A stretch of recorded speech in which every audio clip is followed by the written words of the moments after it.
పులివెందులతో పాటు పరిసర ప్రాంత వాసులకు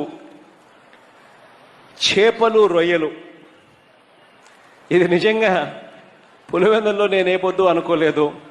పులివెందుల్లో చేపలు రొయ్యలకు సంబంధించిన షాప్స్ కూడా వస్తాయి అని చెప్పి బహుశా ఎవరం కూడా ఊహించిండం. పిఠాపురంని మోడల్ నియోజకవర్గంగా చేసి పెడతాం. ఇప్పుడు జాబ్ మేళా, జాబ్ క్యాలెండర్స్ ఒకసారి ప్రభుత్వాలు కూడా అవసరం లేదు. నేను కూర్చోబెట్టి నా ఇష్టమైన నా అభిమానులు, నా పారిశ్రామిక సన్నిహితుల్లో చాలా మంది మా వాళ్ళకి ఉద్యోగాలు ఇవ్వాలంటే జాబ్ మేళా పెట్టి ఇచ్చేస్తాను.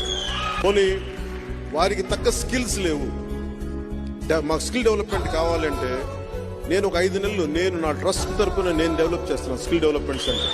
పిఠాపురంలో రైతుని కన్నీరు పెట్టలేము. సెరికల్చర్ రైతు కోరుకుంది ఒకటే ఆ రోజున నేను వచ్చినప్పుడు, మాకు ఇక్కడ పట్టు మార్కెట్ కావాలి, అది నేను చేసి పెడతాను.